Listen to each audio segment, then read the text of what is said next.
할렐루야. 저는 오늘 하박국 3장 2절 말씀을 가지고 여러분들과 은혜를 나누고자 합니다.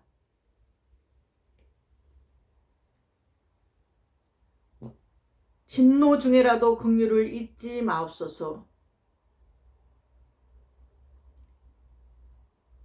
여기서 진노는 남유다가 바벨론에 의해 멸망하는 날입니다. 그때도 하나님께서 아주 멸하지 마시고 구원의 손길을 베풀어 달라는 것입니다.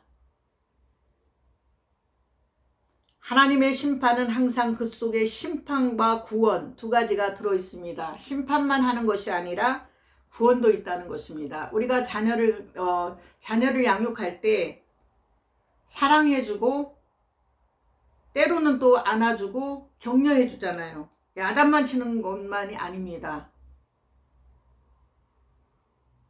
그 사람이 잘못된 길로 가면 자식이 권면을 해주고 징계를 합니다. 그런데 한두 번 말해서 안 들으면 더 이렇게 여러 가지로 매가 또 가해지잖아요. 그런데 보면은 하나님께서도 우리를 사랑하시기 때문에 남유다의 심판과 바벨론의 멸망을 빠른 시일 내에 이루어 달라는 뜻인데, 진노 중에라도 긍휼을 잊지 말아 달라고 그랬습니다. 시기 오노세에 맞춘 바 선지자 하박국의 기도입니다. 여호와여, 내가 주께 대한 소문을 듣고 놀랐나이다. 여호와여, 주는 주의 일을 이 수년 내에 부응케 하옵소서. 이 수년 내에 나타내시옵소서. 진노 중에라도 긍휼을 잊지 마옵소서. 하나님이 대만에서부터 오시며 거룩한 자가 바란 산에서부터 오시도다. 셀라. 그 영광이 하늘을 덮었고 그 찬송이 세계에 가득하도다. 그 광명이 햇빛 같고 광선이 그 손에서 나오니 그 권능이 그 속에 감추었도다. 온욕이 그 앞에서 행하며 불덩이가 그 발밑에서 나오도다. 그가 서신즉 땅이 진동하며 그가 보신즉 열국이 전율하며 영원한 산이 무너지며 무궁한 작은 산이 엎드려 지나니 그 행하심이 예로부터 그러하시도다. 첫 번째 여호와를 경외하지 않는 자들에게 심판을, 여호와의 크고 두려운 날이 이르기 전에 해가 어두워지고 달이 핏빛같이 변하려니와, 두 번째 여호와를 경외하는 자들에게 구원, 사도행전 2장 20절 말씀에 주의 크고 영화로운 날이 이르기 전에 해가 변하여 어두워지고 달이 변하여 피가 된다고 했습니다. 주의 크고 영화로운 날이 이르기 전에 해가 변하여 어두워지고 달이 변하여 피가 되리라고 했습니다. 이렇게 성경은 좋은 것만 있고 이렇지만 않고 무서운 것도 있습니다. 징계할 때는 무섭게 징계하시는 하나님이십니다. 그가 서신즉 땅이 진동하며 그가 보신즉 열국이 전율하며 영원한 산이 무너지며 무궁한 작은 산이 엎드려 지나니 그 행하심이 예로부터 그러하시도다. 내가 본즉 구산의 장막이 환난을 당하고 미디안 땅의 휘장이 흔들리도다. 여호와여, 주께서 말을 타시며 구원의 병거를 모시오니 하수를 분이 여기심이니까, 강을 노여하심이니까, 바다를 대하여 성내심이니까. 주께서 활을 꺼내시고 살을 바로 발하셨나이다. 셀라. 주께서 하수들로 땅을 쪼개셨나이다. 산들이 주를 보고 흔들리며 창수가 넘치고 바다가 소리를 지르며 손을 높이 들었나이다. 주의 나르는 살과 빛과 주의 번쩍이는 창의 광채로 인하여 해와 달이 그 초소에 멈추었나이다. 주께서 노를 바라사 땅에 둘리셨으며 분을 내사 열국을 밟으셨나이다. 주께서 주의 백성을 구원하시려고 기름 받은 자를 구원하시려고 나오사 악인의 진머리를 치시며 그 기초를 끝까지 드러내셨나이다. 셀라. 그들이 회리바람처럼 이르러 나를 흩으려 하며 가만히 가난한 자 삼키기를 즐거워하나 오직 주께서 그들의 전사의 머리를 그들의 창으로 찌르셨나이다. 주께서 말을 타시고 바다 곧 큰 물의 바다를 밟으셨나이다. 내가 들었으므로 내 창자가 흔들렸고 그 목소리로 인하여 내 입술이 떨렸도다. 무리가 우리를 치러 올라오는 환난 날을 내가 기다림으로 내 뼈에 썩이는 것이 들어왔으며 내 몸은 내 초소에서 떨리는도다. 주께서 활을 꺼내시고 살을 바로 하셨다고 했습니다. 9절 말씀이에요. 활과 화살은 회개하지 않는 자들을 향한 심판의 도구로 비유되어 있습니다. 하나님은 회개하지 않는 자들을 향하여 활을 당기고 계십니다. 무조건 하나님은 사랑의 하나님, 자비의 하나님이라고만 생각하지만 하나님은 징계의 하나님도 되십니다. 신명기 32장 23절 내가 재앙을 그들에 의해 싸우며 나의 살을 다하여 그들을 쏘리로다. 시편 7편 12절 13절에는 사람이 회개치 아니하면 저가 그 칼을 가르시며 그 활을 이미 당기어 예비하셨도다. 죽일 기계를 또한 예비하시며 그 만든 살은 화전이로다. 나의 구원의 하나님을 인하여 기뻐하리로다. 하박국 3장 18절 말씀입니다. 난 여호와를 인하여 즐거워하며 나의 구원의 하나님을 인하여 기뻐하리라. 어떤 상황 속에서도 하박국 선지자는 기뻐하겠다는 것입니다. 구원의 세 가지 의미는 출애굽기 6장 6절에서 8절 말씀인데, 첫 번째 죄에서 구원해 주신다는 것입니다. 두 번째 환경에서 구원해 주신다는 것입니다.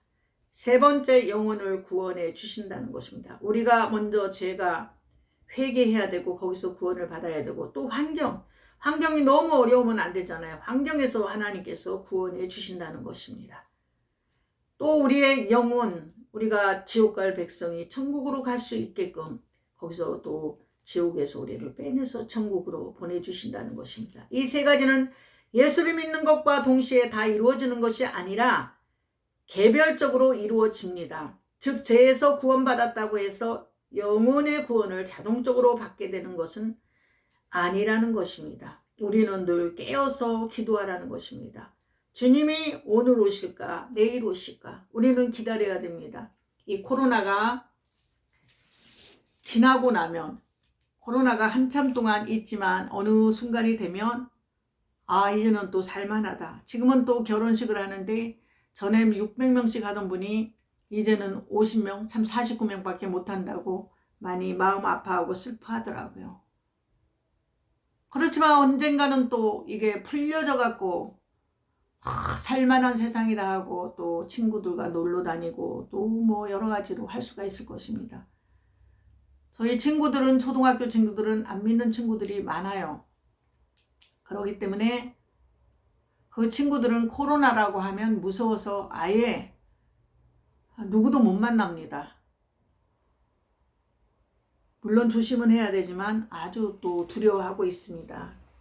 그들도 다 예수님을 믿어야 되는데 예수님을 또 믿지 않는 것이 마음이 좀 안타깝습니다. 우리는 비록 무화과 나무가 무성치 못하고 포도나무에 열매가 없을지라도 우리는 이렇게 하박국 3장을 보면서 뒷부분 17절, 18절, 19절만 우리는 생각했잖아요. 무화과 나무가 무성치 않고, 이 노래도 있잖아요. 찬양도. 그런데 감람나무에 소출이 없고 밭에 식물이 없어도 우리의 양이 없어도 다만 먹고 사는 문제 때문에만 그런지 알았는데 그것이 아니라 우리를 어려운 가운데서, 하박국 3장 9절 말씀, 주께서 활을 꺼내시고 살을 바로 바라셨나이다. 셀라. 주께서 하수들로 땅을 쪼개셨나이다. 활과 살은 회개하지 않는 자들을 향한 심판의 도구로 비유되어져 있습니다. 하나님은 회개하지 않는 자들을 향하여 활을 당기고 계신다고 했습니다. 지금은 믿는 사람이나 안 믿는 사람이나 똑같이 비를 내려주시고 똑같은 공기를 쏠 수 있고 똑같은, 그러지만 이제는 그렇지 않은 시대가 오잖아요. 우리는 주님이 오신다고 하는데 언제 오실지 확실히 모르잖아요. 곧 이런 모든 징조를 볼 때 오신다고 해요. 그런데 딱 언제라고 단정을 지을 수는 없잖아요. 단정을 지으면 이단이 되잖아요. 그렇지만 너희가 이렇게 모든 세상 징조 돌아가는 거를 보라는 거예요. 그래서 조금도 방심하지 말고 깨어서 기도하라는 것입니다. 제가 이제 어느 카톡방에 어떤 분이 자기가 여러 가지 카톡방을 하고 있으니까 저한테 이 방을 좀 돌봐달라고 했는데, 저도 모르게 이 방에 좀 열심히 안 하려고 해도 저도 모르게 자동적으로 그 방으로 가게 되는 거예요. 그렇지만 많은 분들은 한 5년이 넘어도 단 한 번도 나타나지 않는 분들도 있어요. 그게 참 그렇게 어려운 건 아닐 터인데도 마음이 없으면 안 가게 되는 것 같아요. 카톡방이 한 20개 된다 해도 제가 가는 곳, 관심 기울이는 곳은 두세 곳? 어떤 곳은 그냥 거의 안 가고, 그래서 이제 그걸 볼 때 관심을 두기 때문에, 그래서 어느 또 방장님께서 저한테 주님 오시는 그 나팔 소리를 제일 먼저 듣겠다고 이러시는데, 저는 항상 깨어있기 때문에, 그리고 그 방에 누가 저녁 시간이면 올 거다, 요때 나타날 거다 해서 제가 사진을 예쁜 사진들을, 본인 사진들을 올려놨어요. 올려놨는데 어제는 한 분은 안 오실 것 같아요. 낮에 이제 제가 3번, 4번을 올려줘도 한 번도 들어와 보지 않더라고요. 그래서 제가 이제 개인톡으로 앞으로는 이제는 집사님 거는 올리지 않을게요. 제가 사진을 3번, 4번 올려주는데도 안 들어오시니까 안 보시는 것 같아서 이제는 그렇다고 저가 삐진 거는 아니라고 이제 이렇게 했더니 그분이 그 다음부터 들어오시는 거예요. 그래도 이제 밤에 꼭 오실 분들이 있어요. 밤 1시에, 2시에, 아니면 뭐 11시에 오시는 분들이 있습니다. 그래서 제가 이제 올려놨어요. 한 5분 정도 올려놓고 그랬는데, 아니 낮에 그렇게 이제 제가 개인적으로 연락한 분이 밤에 온 거예요. 그때 사진을 올릴까 말까 참고 있는 중이에요. 근데 이제 어떤 분이 이제 어제는 좀 일찍 자고 싶어서 그러는데 사진 올려줬으면 이제 되는데, 음료수를 좀 올려주고 싶은데 음료수가 다른 사람하고 이제 연결이 돼 있는 거예요. 그래서 할 수 없이 누워서 올리니까 음료수를 올리는데 그분이 따라 올라간 거예요. 그러니까 저한테 또 말을 시키고, 음료수를 올려주면은 이 음료수가 뭐가 들었을까요? 이 색깔이 파란 건데, 이렇게 말을 시키는데 11시 한 반이 돼갑니다.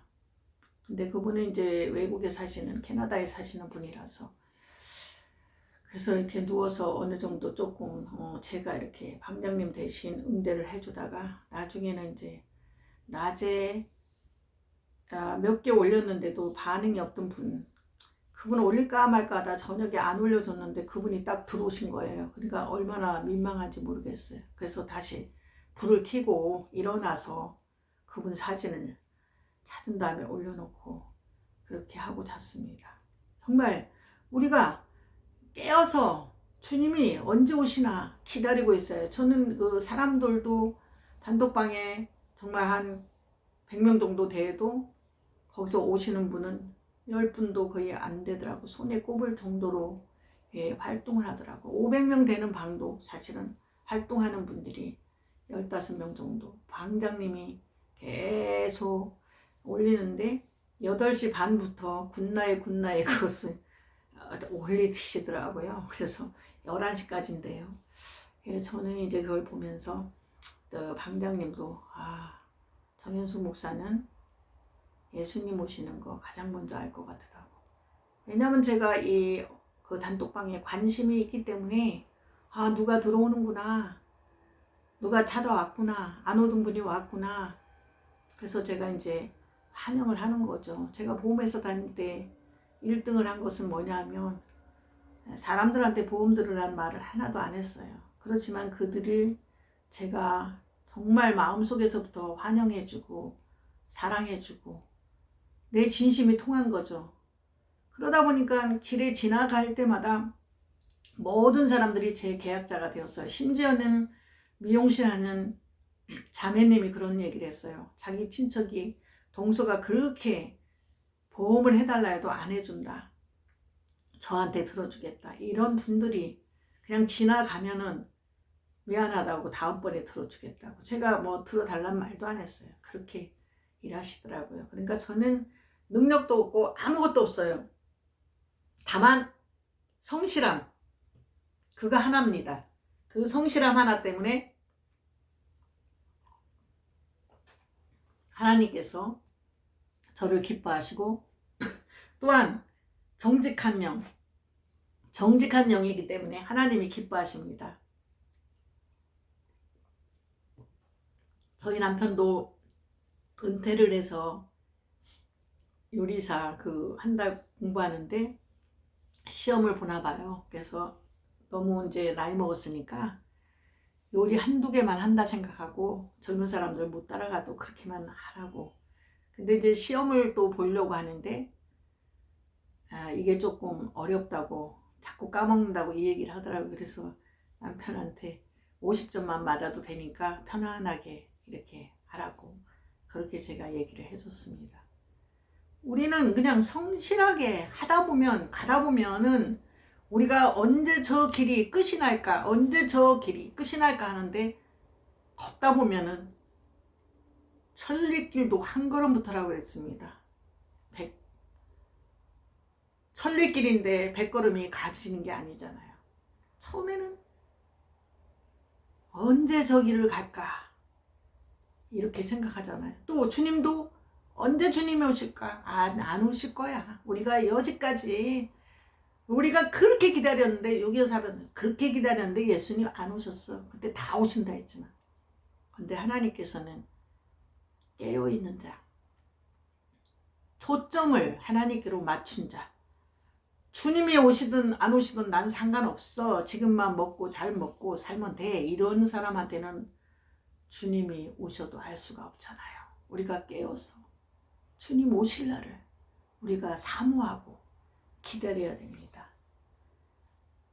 이 날이 믿는 자에게는 기쁨이 되겠지만 믿지 않는 자들에게는 크고 좀 두려운 날이 되겠죠. 그래서 말씀을 정리해 보면 하박국 3장 2절에 여기서 진노는 남유다가 바벨론에 의해 멸망당하는 날입니다. 그때에도 하나님께서 아주 멸하지 마시고 구원의 손길을 베풀어 달라는 것입니다. 하나님의 심판은 항상 그 속에 심판과 구원 두 가지가 들어 있습니다. 심판만 하고 구원을 안 해주시는 것이 아니라, 믿지 않는 자들은 심판이 있지만 믿는 자들은 구원의 역사가 일어납니다. 첫 번째, 여호와를 경외하지 않는 자들에게 심판. 요에서 2장 31절에 여호와의 크고 두려운 날이 이르기 전에 해가 어두워지고 달이 핏빛같이 변하려니와. 두 번째, 여호와를 경외하는 자들에게 구원. 사도행전 2장 20절 말씀에 주의 크고 영화로운 날이 이르기 전에 해가 변하여 어두워지고 달이 변하여 피가 되리라. 그러므로 우리는 거룩한 행실과 경건함으로 하나님의 날이 구원의 날로 임하기를 간절히 사모해야 합니다. 베드로서 3장 10절 13절에 기록되어 있습니다. 우리는 비록 무화과나무가 무성치 못하며 포도나무에 열매가 없으며 감람나무에 소출이 없으며 밭에 식물이 없으며 우리의 양이 없으며 외양간에 소가 없을지라도 나는 여호와를 인하여 즐거워하며 나의 구원의 하나님을 인하여 기뻐하리로다. 나와 함께 하시는 하나님, 구원케 하시는 하나님, 이거 외에는 뭐가 있겠습니까? 아무리 뭐 재산이 많고 몇십억짜리 몇백억짜리 건물이 있다 해도 그것이 나를 구원해 주는 것이 아닙니다. 나는 여호와 하나님으로 말미암아 즐거워하며 나의 구원의 하나님을 인하여 기뻐하리로다. 아직도 예수님 믿으면서도 물질로만 관심이 있는 분들이 많이 있더라고요. 근데 저는 해볼 거 다 해봤기 때문에, 건물도 있어봤고 다 집도 제 걸 다 소유가 있었기 때문에, 지금은 폐물도 사볼 만큼 다 사봤고 모든 거 다 해봤기 때문에 저는 오직 주님 오시는 그날 틀림 받는 것, 그거 하나만 저의 소원입니다. 저의 남편도 가족들도 모든 친척들도 다 구원받는 것이 저의 소원입니다. 주 여호와는 나의 힘이시라. 나의 발을 사슴과 같게 하사 나로 나를 나의 높은 곳에 다니게 하시리로다. 이 노래는 영장을 위하여 내 수금에 맞춘 것이니라. 우리가 관심 기울일 게 뭐가 있습니까? 저는 옷도 잘 나갈 때 몇백만 원어치를 샀기 때문에 지금은 옷이 필요가 없습니다. 또 필요하면 다 사주니까, 남편이 사주든 딸이 사주든. 그러니까 그 정도 되기 때문에 하나도 저는 그런 거에 욕심이 없습니다. 그저 하나님께 감사하고 구원에만 저는 초점을 맞춥니다. 그렇기 때문에 주님 오시는 그날 나팔 소리를 듣도록 이 말씀을 들으시는 모든 분들 나팔 소리를 들을 수 있도록. 이 땅에서 먹고 사는 건 아무것도 아닙니다. 하루하루 먹는 거, 이것은 소중한 것이죠. 내 육이 살아야 되기 때문에 이제는 구원에 우리 초점을 맞춰야 됩니다. 코로나도 언젠가는 끝나게 됩니다. 우리가 여름인가 했는데 지금은 8월 15일 딱 지나니까 가을이 10일부터 선선히 찬바람이 불기 시작하잖아요. 이제는 내 따뜻한 옷을 또 찾게 됩니다. 그렇기 때문에 잠깐입니다. 벌써 8월인데 너무나 세월이 빨리 가고 있습니다. 제가 남편하고도 얘기했지만 제가 이 나이가 돼서 부모님 어느 정도의 나이가 돼서 부모님이 이를 갖다가 이렇게 임플란트 틀니를 하셨을 때 잘 못 드시는 거 보면서 얼마나 힘드셨을까 이런 생각을 하고, 또 뭐 여러 가지 제가 이제 저희 아버지가, 친정아버지가 조금 가려움증이 있을 때 내가 좀 뭐를 사드리지 못했나 이런 것들 이제 다 이렇게 어느 정도 나이가 되니까 다 겪게 되는 것입니다. 그 나이가 되지 않았기 때문에 엄마가 이빨 좋을 때 많이 먹어라 뭐 이랬는데 그런 게 저는 그렇게 실감이 안 났었어요. 그제 이제 나이가 먹다 보니까 이렇게 잇몸도 무너지고 이렇게 되는 거구나, 이렇게 염증이 생기는 거구나, 이런 생각을 하게 됩니다. 그래서 저는 이빨이 조금 흔들려도 여지까지 그냥 있었습니다. 본 이빨이 낫지 않냐 이런데 의사 선생님이 설득을 하시더라고요. 좀 더 있으면은 그 잇몸도 이빨을 다른 데로 옮겨 심을 수가 없다, 이제 이렇게 말씀하셔서 제가 옮겨 심었습니다. 그래서 지금은 많이 힘들고 고통스럽지만 이것도 돈이 없어서 못하는 사람들을 생각하면 그래도 감사해야 되겠습니다. 여러분들, 내 눈으로 볼 수 있고 내 이빨로 먹을 수 있고 내 발로 걸을 수 있고 내 손으로 모든 걸 할 수 있고 남의 손을 빌리지 않고, 또 내가 침대에서 누구 손을 빌리지 않고 일어날 수 있고, 이런 하나하나가 우리는 감사합니다. 어떻게 생각하면은 돈만 있으면은 다 해결될 것 같죠. 그렇지만 그것이 아니란 것. 그리고 이 땅에서 먹고 살고 이거는 잠깐이고 예수님 오시는 날 틀림 받는 것이 우리의 목적이고 우선 순위가 되어야 되겠습니다. 그래서 주님 오시는 그날 나팔 소리를 듣고 저의 이렇게 말씀을 들으시는 모든 분들이 다 예수님의 음성에 귀를 기울이고 나팔 소리를 듣고 주님 앞에 다 휴거되는 역사가 일어나기를 기도드립니다. 저 역시도 휴거되고 싶지만 보장된 것은 아니잖아요. 그렇기 때문에 날마다 구원을 이루기 위해서 힘쓰고 애쓰고 그렇게 해야 될 것 같습니다. 여러분들 감사드립니다.